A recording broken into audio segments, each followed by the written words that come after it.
তখন আল্লাহ রাসূল বলছেন যে আবু হুরায়রা শোনো, জিবরাইল আমাকে বলছেন কেউ যদি খালে অন্তরে লা ইলাহা ইল্লাল্লাহ বলে তো জান্নাতে চলে যাবে। তখন আমি বলছি চুরি করলেও যাবে, জেনা করলেও যাবে। তো বলছেন যে চুরি করলেও যাবে, জেনা করলেও যাবে।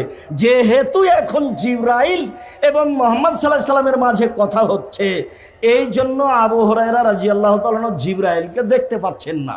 হাদিস বুখারী মুসলিম। জিবরাইলকে মানুষ দেখতে পাবে না। আল্লাহ নবী বলছেন আয়েশা, এই যে জিবরাইল তোমাকে সালাম দিল। আয়েশা রাদিয়াল্লাহু তাআলা আনহা বলছেন ওয়ালাইহিস সালাম ওয়া রাহমাতুল্লাহ, তার উপরও সালাম, তার উপরে রহমত শান্তি। তো আপনি তো দেখতে পান, আমরা তো দেখতে পাই না।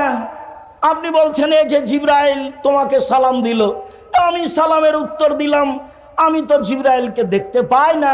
আয়েশা রাদিয়াল্লাহু তাআলা আনহা বলেন এক বিছানায় তিনজন, আমি, জিবরাইল আর আল্লাহ রাসূল। তো আল্লাহ রাসূল জিবরাইলকে বুঝতে পারেন, দেখতে পান, আমি তো দেখতে পাই না। এখন তিনি বারবার বলছেন চুরি করলেও যাবে, জেনা করলেও যাবে। তো বলছেন তো তিনি জিবরাইলের সাথে কথা, আমি কি দিয়ে দেখতে পাবো? এটাও বুখারী মুসলিমের হাদিস। আগে ছিল জুবায়ের এবং আল্লাহ রাসূল, আর এখন হলেন আল্লাহ রাসূল এবং জিবরাইল। মনে হয় কথা স্পষ্ট হয়েছে। এখানে যে কথাটা আমি বলতে চেয়েছি সেটা হলো এই যে আরও যে বড় বড় পাপ আছে সেইগুলো আবু যার গেফারি রাদিয়াল্লাহু তাআলা আনহু বলছেন না কেন? শিরক সবচেয়ে বড় পাপ, বাপ মাকে অমান্য করা পৃথিবীর দ্বিতীয় মহাপাপ, মিথ্যে সাক্ষী পৃথিবীর তৃতীয় মহাপাপ।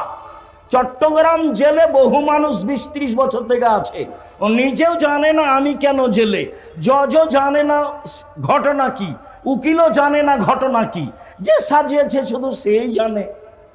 সাক্ষী তো জানে না, টাকা দিতে চেয়েছে তাই সাক্ষী দিয়েছে, ওরও জানা নাই। সাক্ষী বলছে আমি ২ চোখে মারতে দেখেছি।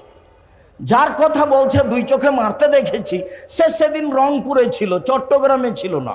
তারপরে বলছে যে ২ চোখে মারতে দেখেছি, তার নাম সাক্ষী না। বসো। সম্মানিত দিনী ভাই বোন, বলছিলাম যে বড় বড় পাপগুলি উল্লেখ হলো না কেন? এই জন্য যে এই দুটা পাপে সামাজিক যত অপমান আছে আর কোনো পাপে সামাজিক তত অপমান নেই। চোরও যদি ধরা পড়ে আর একজন চোর তাকে মারে, জেনা করার পরে যদি মানুষ ধরা পড়ে তো আর একজন জেনাকার তাকে গালি দেয়। এই দুটা পাপ সমাজে খুব ঘৃণিত, যার কারণে বারবার উল্লেখ হচ্ছে।